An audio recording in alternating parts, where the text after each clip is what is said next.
Suara isak tangis menggema dari dalam kamar. Dua orang tua renta duduk sembari menenangkan dua gadis muda yang meratapi sosok di hadapan mereka. Sosok yang tak lain adalah Diana, kini terbaring lemah di atas ranjang rotan yang sudah mulai lapuk dimakan usia. Sudah beberapa bulan ini Diana hanya mampu makan dan minum di atas kasur, tanpa mampu bergerak ke tempat lain. Ia pun seperti tak mengenal orang-orang di sekitarnya. Kepalanya terbentur lantai saat pingsan di belakang rumah. Tak ada yang tahu apa penyebab Diana bisa pingsan, karena saat ditemukan tubuhnya sudah dingin dan basah akibat guyuran air yang mengalir dari padasan. Tubuh Diana yang montok dan putih bersih kini tinggal tulang dan pucat.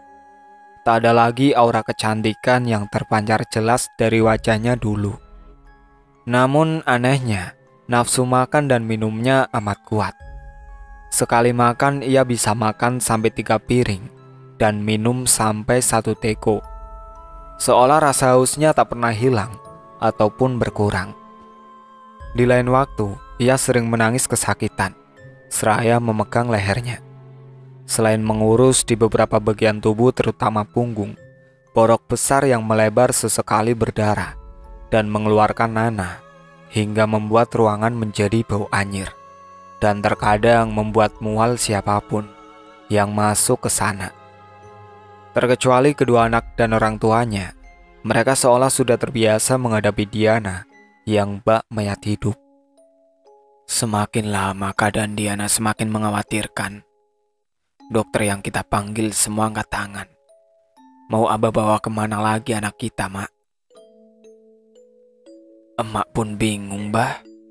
Dosa apa anak kita ini? Semua orang berguncing tentang penyakit aneh yang diderita Diana. Apa kita panggil Ustadz Rohim saja, Bah? Wajah sendu dengan mata yang bengkak itu menatap suaminya penuh harap. Rumah Ustadz Rohim jauh dari sini, Mak. Butuh waktu setengah hari untuk sampai ke sana menggunakan sepeda, keluh Abah. Iya, desa tempat orang tua Diana tinggal memang masih sedikit terisolir, berada di kaki bukit gunung di daerah Jawa. Pekerjaan Abah yang hanya seorang petani membuat Abah harus sabar menggunakan sepeda tuanya kemanapun ia pergi. Bagi dua orang pasang lansia itu, bisa makan setiap harinya sudah alhamdulillah. Namun, semenjak Diana mengalami sakit misterius yang sangat mengerikan itu, Abah harus bekerja ekstra demi bisa membawa dokter dan membeli obat. Tapi semua terasa sia-sia. Boro-boro sembuh, keadaan Diana malah semakin buruk.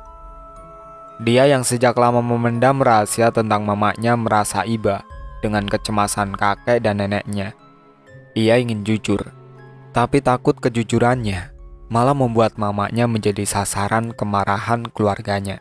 Apalagi bapaknya. Ia pasti akan menjadi sasaran utama. Semenjak mereka pergi meninggalkan kota Kalimantan, sedikit pun bapaknya tak pernah memberi kabar. Begitupun dia. Gadis itu seolah menutupi diri dari orang yang seharusnya menjadi pelindung bagi dia, adik, dan juga mamanya. Dia kecewa pada bapaknya karena akibat perselingkuhan yang dilakukannya. Mamanya harus bersekutu dengan iblis dan menjadikannya bagai mayat hidup seperti sekarang ini. Jangan tanyakan bagaimana hancur hatinya saat ini. Mata sembab sudah menjadi bukti bahwa ia tak ingin mamanya tersiksa seperti ini. Dia menyadari jika ini semua pasti ada hubungannya dengan ilmu hitam yang dijalani mamanya selama ini. Dalam hatinya dia hanya ingin jika memang mamanya pergi dengan tenang. Dia tak ingin melihat mamanya semakin lama tersiksa dengan azab yang Allah berikan untuknya karena telah berani menyekutukannya. Perlahan, dia menarik nafasnya dalam dan mengeluarkannya, mencari keberanian untuk bisa bicara jujur pada kedua orang tua mamanya. Nenek, kakek, dia ingin bicara sesuatu. Abah dan Uma saling pandang. Kening keriput mereka mengernyit. Ada apa dia? Apa ada kabar dari bapakmu? Tanya Abah. Dia menggeleng pelan. Desa nafasnya terdengar cukup keras di telinga. Ini bukan karena bapak, kek, Nek. Ini tentang mama. Bagi dia, bapak sudah mati.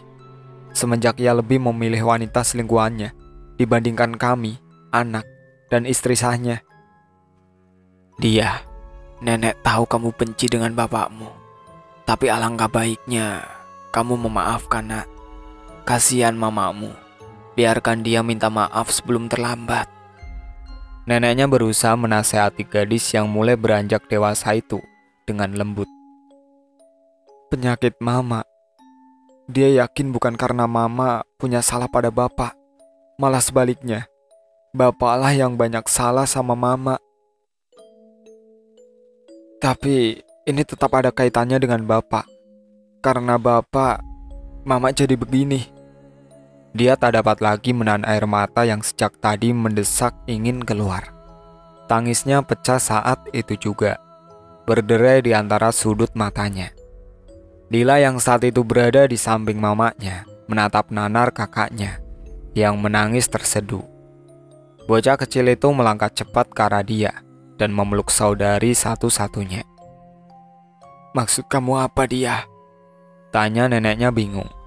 Dia bergeming sejenak, mengumpulkan keberanian untuk mengungkap kebenaran. Mama itu seorang kuyang. Kuyang. Sementara di tempat lain, Damar berulang kali menjambak rambutnya frustasi. Akibat ia tak bisa membayar biaya rumah sakit. Saras yang ternyata punya kanker di rahimnya, kini hanya tulang berbalut kulit.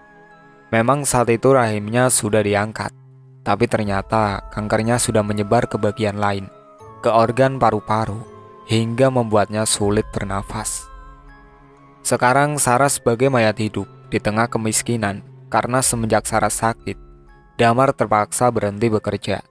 Tak ada yang mengurus Saras selain dirinya. Kini, untuk bertahan hidup, Damar menjadi pemulung dan tukang ojek. Sedangkan mereka harus rela tinggal di gubuk yang terbuat dari terpal di tengah kebun warga yang berbelas kasihan karena mereka tak punya tempat tinggal. Sungguh nelangsa, jangankan untuk bergerak, makan pun Saras sudah kesusahan. Ia hanya bisa makan bubur dan sedikit air untuk bertahan hidup. Hidup Damar berada dalam nestapa, penyesalan yang tiada habisnya. Terkadang ia menangisi dirinya, merindukan Diana yang entah di mana. Sebenarnya ia tahu, di dalam lubuk hatinya berkata, jika Diana pasti berada di rumah orang tuanya. Tapi ia hanya bisa pasrah. Sulit baginya untuk bertemu dengan istri dan kedua anak kesayangannya. Bisa apa dia? Untuk makan pun susah. Saat ini ia meratapi nasib, menjaga wanita pilihannya yang entah sampai kapan bisa bertahan. Sesekali perempuan itu menyebut nama Diana, seolah ia pun merasa menyesal dan ingin meminta maaf. Namun, semua seolah hanya bisa menjadi angan-angan semata. Bagaimana mereka bisa saling bertukar cerita jika benda pipis sebagai alat komunikasi pun tak ada? Iya, semua aset sudah melayang hanya demi melanjutkan hidup yang terasa amat berat bagi mereka. Satu yang hanya ingin mereka lakukan saat ini, meminta maaf. Iya, sebuah kata maaf. Kuyang. Apa itu kuyang, Abah?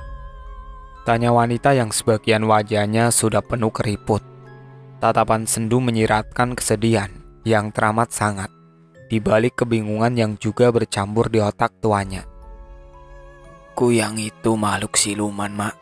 Bersekutu dengan iblis untuk tujuan tertentu. Bisa untuk kekayaan, kecantikan. Abah menarik nafas dalam, berusaha menahan sesak di dadanya.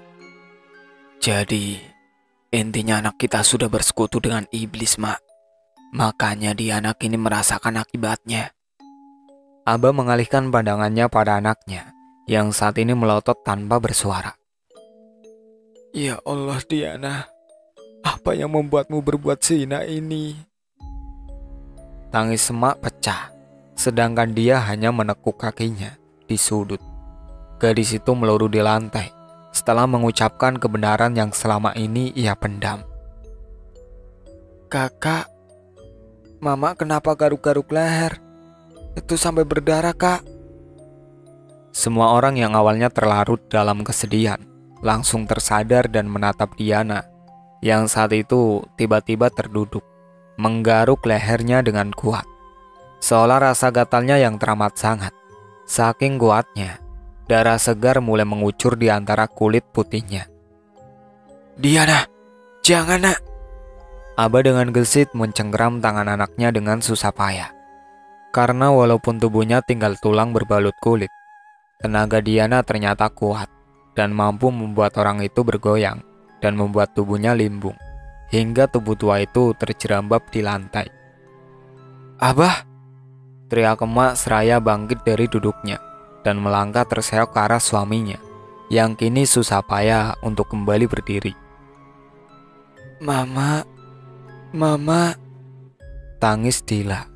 Gadis kecil itu hendak mendekat, tapi tangan dia menahannya. Biar kakak yang ngurus Mama. Dila di sini aja. Jangan mendekat. Nanti kena cakar Mama. Tita dia pada adiknya. Gadis kecil itu mengangguk dengan bibir bergetar. Dia memutar tubuhnya. Darahnya berdesir saat melihat mamanya yang bagai mayat hidup itu semakin intens menggaruk lehernya. Air, aku butuh air, haus. Serta-merta dia meraih teko di meja kayu yang ada di samping ranjang rotan milik Diana. Saat dia mengulurkan teko dan gelas, Diana menampi gelas hingga jatuh berkeping di lantai. Ia lebih memilih minum langsung dari teko dan meneguknya tanpa jeda. Lagi, aku butuh air lagi, teriaknya garang. Bola matanya membesar dan menatap tajam ke arah dia. Darah mengucur dari lehernya yang sekarang terdapat luka goresan yang cukup besar. Kulit yang terkelupas memperlihatkan daging dan jaringan hingga membuat ngeri siapapun yang memandang. Mak, dia obati dulu lukanya.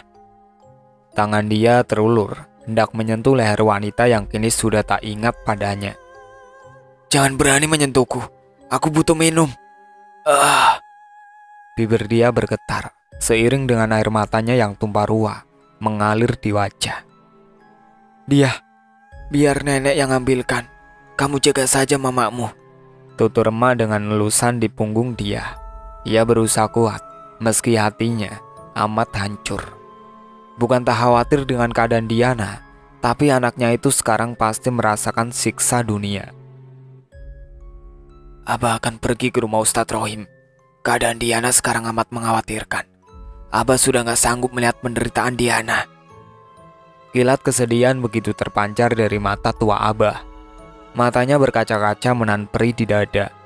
Menyesalkan perbuatan Diana yang berani menjerumuskan diri ke jalan iblis. Kamu kuat, Bah. Rumah Ustadz Rohim amat jauh dari rumah. Kamu pun pasti sakit akibat Diana tadi. Tutur istri tercintanya dengan menggenggam tangan keriput yang di masa tuanya harus menelan pil kehidupan yang amat pahit terasa. Abah pasti kuat, Mak. Sabarlah dan ikhlaskan Diana jika memang hal terburuk datang.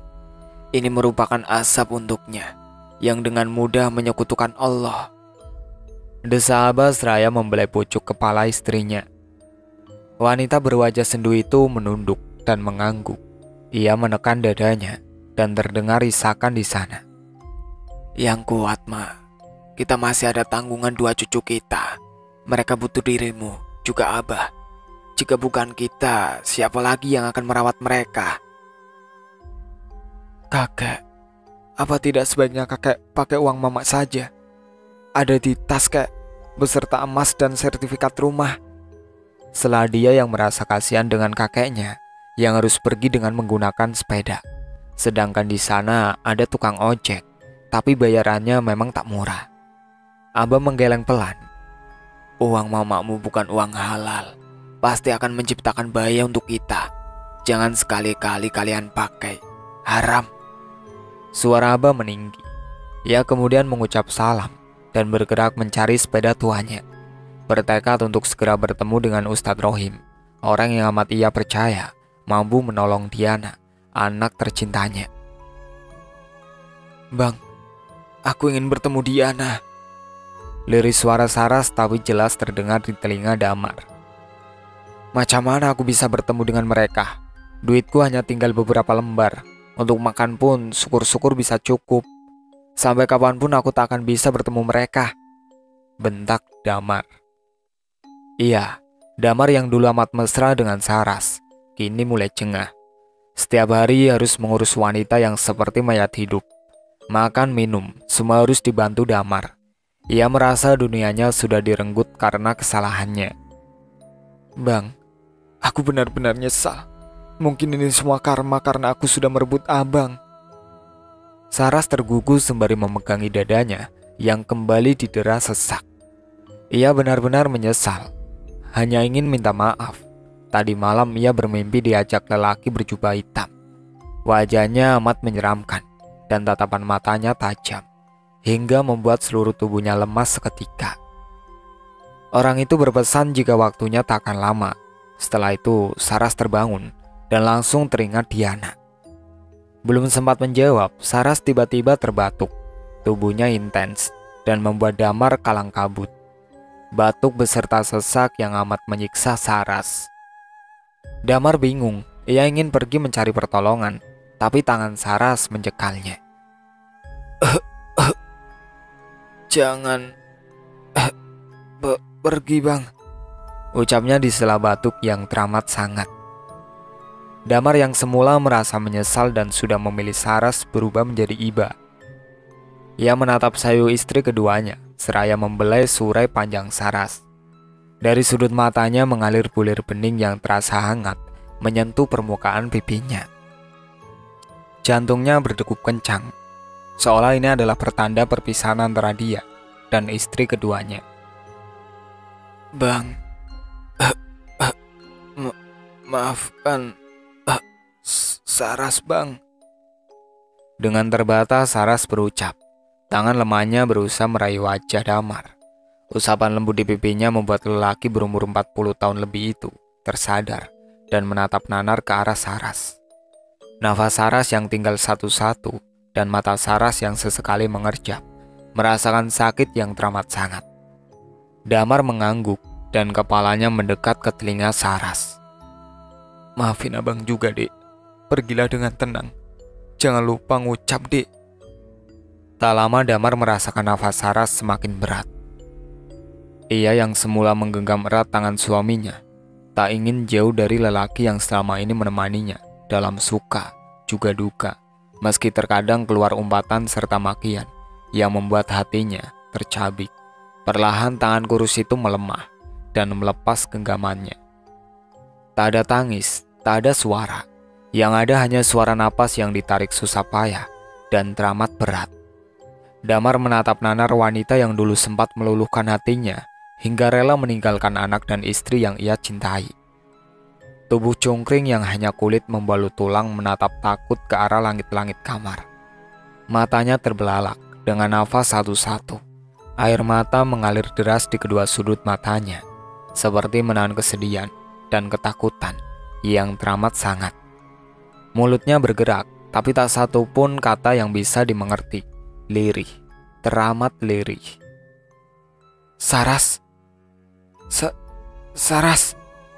Tangis Damar akhirnya pecah juga. Ia mengira jika Saras adalah kesalahan dan hanya beban untuknya. Hingga terkadang ucapan buruk begitu saja meluncur dari mulutnya. Namun ketika ia melihat bagaimana tersiksanya Saras saat ini, air mata tak mampu lagi ia bendung. Ia meraih tangan wanita yang sudah menemaninya selama setahun belakangan. Namun, tangan itu amat lemah, seolah tak ada daya di sana. "Saras!" ulang Damar, tapi yang ada hanya helaan nafas satu-satu yang terdengar amat menyiksa. "La ilaha illallah," lirih Damar. Tapi boro-boro, Saras bisa mengikuti. Matanya malah semakin membesar dan tubuhnya mengejang, membuat Damar panik dan memanggil-manggil nama istri keduanya berulang kali. Beberapa menit Saras mengalami kejang-kejang dengan mulut yang menganga. Tiba-tiba tubuhnya melemas dan tak bergerak, dengan mata dan mulut masih dalam keadaan terbuka. Tubuh Damar meluruh di lantai, lemah dan tak berdaya. Berulang kali ia memeriksa nadi yang sudah tak terasa di lengan Saras, meyakini bahwa wanitanya sudah tiada. Damar akhirnya bangkit dengan lemah untuk mencari pertolongan warga sekitar. Meski hatinya pedih tak terbilang, ia tetap berusaha untuk membuat Saras tenang di tempat peristirahatannya yang terakhir. Saras kini sudah bahagia menurutnya. Tanggungan di dunia sudah usai. Kini tinggal dirinya yang harus berjuang, meminta maaf kepada semua orang yang pernah disakitinya, terutama Diana dan kedua anaknya. Setelah pemakaman Saras yang melalui proses yang teramat lama, karena hujan dan petir tiba-tiba hadir saat jenazah akan dibawa ke liang lahat dan keranda yang begitu berat, Damar akhirnya bisa bernafas lega. Kini dirinya melangkah menuju rumah yang ia tempati bersama Diana dan kedua anaknya, mencari tahu ke tetangganya perihal kemana perginya Diana. Damar mematung saat matanya dihadapkan dengan pemandangan yang menakutkan di depan mata. Lagi, tubuhnya seketika lemah, tak berdaya, demi melihat rumah yang beberapa bulan lalu masih nampak kokoh dan begitu megah, kini tinggal puing-puing bekas kebakaran. Bukan cuma rumah, tapi juga mobil yang kini tinggal kerangka yang menghitam. Namun anehnya, hanya rumahnya saja yang sepertinya terbakar. Tetangganya tak ada yang mengalami hal serupa. Dengan langkah gontai, Damar mengetuk pintu tetangganya. Seorang wanita yang ia kenal keluar dengan muka masam. Damar dengan suara merendah bertanya perihal rumahnya dan kemana perginya keluarganya. Tapi hanya ucapan ketus yang ia terima. Gak tahu, lagian ngapain Pak Damar mau cari Diana dan anak-anak bapak? Bukannya bapak sudah punya wanita lain?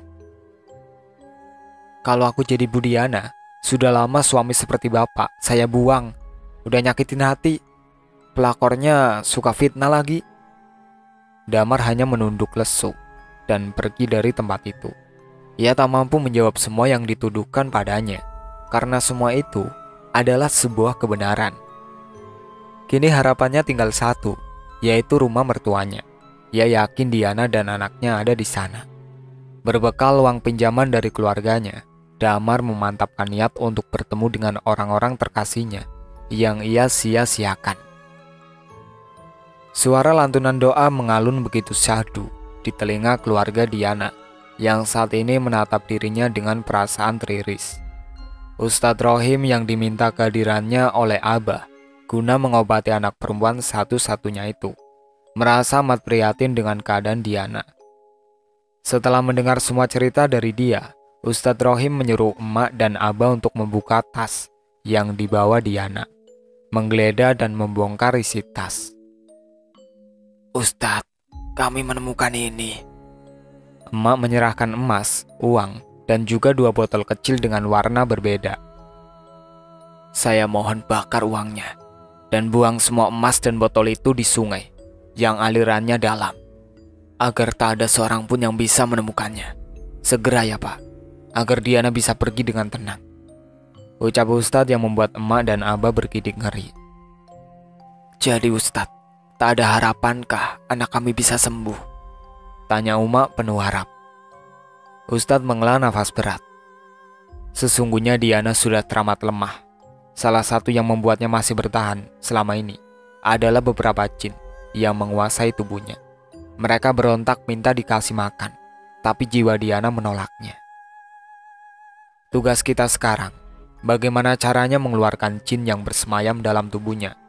Itulah kenapa saya suruh Bapak membuang perangkat kebatilan yang masih Diana simpan secepatnya, agar proses berjalan lancar dan Diana bisa lepas dari siksa dunianya. Papar Ustadz Rohim panjang lebar. Emaknya bisa menahan tangis. Ia tak ingin kedua cucunya tahu akan nasib yang kini ditanggung mama mereka saat ini. Abah mengangguk mantap, seraya membungkus 2 botol dan emas Diana. Tak lupa membawa korek api dan gegas berjalan ke arah pekarangan belakang rumah. membakar tumpukan uang yang ia temukan. Setelah uang musnah, ia meraih sepeda tuanya dan mengayuhnya dengan cepat menuju sungai yang jaraknya tak jauh dari rumah. Sementara Ustadz dan Uma kembali masuk ke dalam kamar, di mana dua anak Diana masih setia menunggui mamanya, yang kini masih meronta karena tangan dan kakinya terikat. Darah segar merembes hingga ke lantai dari leher yang terkoyak akibat cakaran yang brutal. Kembali Ustadz Rohim mengalunkan doa yang amat merdu di telinga, tapi amat menyakitkan di tubuh Diana. Wanita kuyang itu meronta, menangis, dan berteriak kesakitan. Matanya membelalak dan menatap marah ke arah Ustadz. Seiring dengan terlemparnya barang laknat yang mengikat Diana dalam belenggu setan, tubuh Diana mengejang hebat. Desis kesakitan terdengar lirih menyayat hati siapapun yang mendengarnya. Begitupun anak dan emaknya yang saling berpelukan melihat Diana yang saat ini merasakan siksa dunia yang teramat pedih baginya. Innalillahi wa inna ilaihi raji'un. Ucapan Ustadz barusan sontak membuat kedua anak dan orang tua Diana lemas seketika. Tangis mereka pecah dan derai air mata turun bak air hujan. Abah yang baru saja sampai mendengar suara tangis melemas seketika, melangkah gontai ke dalam kamar dan lurus seketika. Mata renta itu pun ikut basah, mendapati anak satu-satunya kini terbujur kaku, tak bergerak, dengan mata melotot dan mulut ternganga. Bertepatan dengan suasana haru yang kian menyelimuti keluarga Abah, suara ketukan di pintu membuat Abah terpaksa bangkit dan melangkah gontai menuju ruang tamu. Pintu yang terbuka membuat Abah bisa melihat jelas sosok yang tak lain adalah menantunya itu. Abah hanya terdiam saat sosok yang tak lain adalah Damar itu berlari dan bersimpu di kakinya. Hatinya sudah beku bersamaan saat anak satu-satunya itu berpulang dengan keadaan yang sangat tersiksa. "Untuk apa kamu datang ke sini, Damar?" Liris suara serak itu memecah keheningan. "Saya ingin minta maaf pada Diana, Pak." Tangis Damar pecah saat itu juga. "Sudah terlambat, Damar. Diana sudah tiada," ucap Abah susah payah. "Maksud Bapak?" "Silahkan masuk ke dalam kamar." Tanpa menunggu lama, Damar bangkit dan berlarian ke dalam kamar yang terbuka lebar. Bau anyir dan bangkai menyeruak begitu Damar masuk ke dalam kamar. Lututnya seketika lemas saat melihat dua anaknya meraung di samping jasad mamanya yang terbujur kaku dengan kondisi mengenaskan. Saat mengetahui bapaknya datang, dia dengan suara menggelegar menyuruh Damar keluar. Begitu juga Dila. Bocah kecil itu pun amat marah pada bapaknya. Damar terusir dari rumah walau ia meraung minta maaf. Kedua bocah itu kekeh, tak mau melihat wajah orang yang sudah membuat hidup mereka hancur dan kehilangan sosok mamanya. Setelah kondisi lebih kondusif, jenazah Diana langsung dimakamkan saat itu juga. Para pelayat yang mendengar berita dari pengeras suara langgar yang ada di desa, mereka berdatangan satu persatu. Hanya yang punya nyali yang bertahan, sedangkan mereka yang sebagian mual dan muntah memilih berada di luar rumah karena bau yang amat menyiksa. Damar hanya bisa menatap sedih sosok yang ia sayangi hingga proses pemakaman yang amat alot itu selesai. Biarpun menjadi bahan pergunjingan, emak dan abah serta kedua anak Diana memilih bungkam. Sempat mengucap terima kasih pada Pak Ustadz sebelum lelaki itu pergi. Sedangkan Damar harus gigit jari, kembali pulang ke kampung halamannya karena keluarga Diana menutup pintu maaf, termasuk kedua anak kesayangannya. Mereka terlampau sakit dengan perbuatan Damar dan memilih untuk hidup tanpa adanya sosok lelaki yang mereka anggap sudah mati. Pasrah, Damar menatap Nana rumah tua yang dulu menjadi saksi cintanya pada Diana, wanita yang setia menemaninya walau ia telah menyakitinya berulang kali. Menyesal hanya bisa ia ucapkan dalam hati. Harapannya pupus sudah seiring jasa Diana yang kini tertanam di dalam tanah. Hingga ia pergi pun, Damar tak tahu apa penyebab istri tuanya mengembuskan nafas terakhir dengan kondisi yang sangat mengenaskan seperti itu. Semua seolah menjadi misteri yang tak akan pernah terpecahkan baginya. Iya, kini ia harus menata hati dan kehidupannya yang sudah porak-poranda. Semua karena kesalahan yang pernah ia perbuat. Meniti kembali sebuah asa untuk sebuah kebahagiaan dalam hidupnya. Itulah akhir kisah yang berjudul Minyak Kuyang yang ditulis oleh akun Wattpad yang bernama Dewi Jambi. Bagaimana menurut kalian cerita kali ini? Sangat seru bukan? Saya pamit undur diri. Sampai jumpa lagi di cerita terbaru berikutnya. Jangan lupa untuk like, komen, dan subscribe channel ini.